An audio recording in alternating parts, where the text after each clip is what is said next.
Hi everyone, this is Maggie. This is my first YouTube video on math and I hope you like it.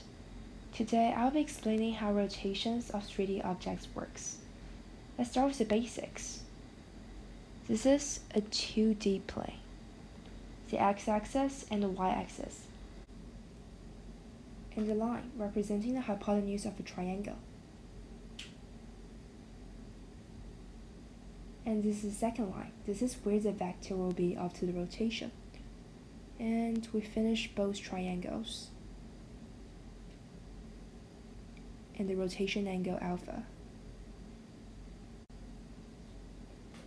Suppose the coordinate x, y, and we're looking for the final coordinate after the counterclockwise rotation around the origin from the spot for an angle alpha.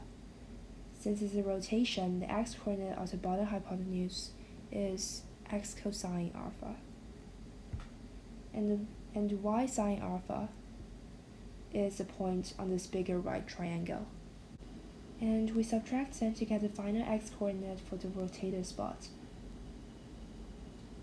X apostrophe equals to x cosine alpha minus y sine alpha. And repeating the same procedure, the y-coordinate y apostrophe is y cosine alpha plus x sine alpha. In vector form, it looks like this. For example, point P 73.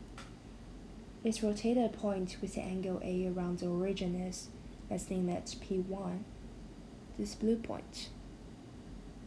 See how it's rotated. Use an ellipse to visualize the change. The ellipse with the function is plotted. And let's move right 3 units and up 2 units. And plug the calculated sine and cosine functions into this equation. And here's how this works out. Around its center, and some other rotations. It's time to get into 3D rotation. I created a cube here by plotting 8 dots. We can split the rotation into 3 dimensions, along the x-axis, along the y-axis, and along the z-axis. Note that when rotating around one axis, the axis coordinate won't change, so it is easier to modify the changes by using the previous model of the vector function.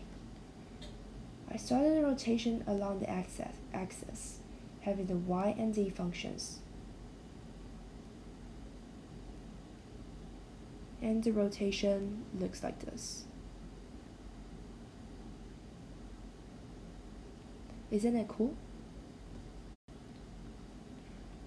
Some small edits to make the cube look perfect, because the polygon connects the points in order from top to bottom. Then the rotation around the y-axis. It looks cool, isn't it? Same for the z-axis.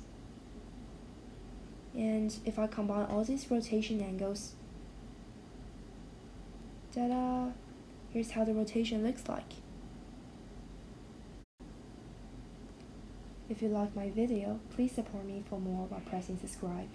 If you had any problems you want to discuss or any stupid mistakes I made during the video that you would like to point out, feel free to send them in chat.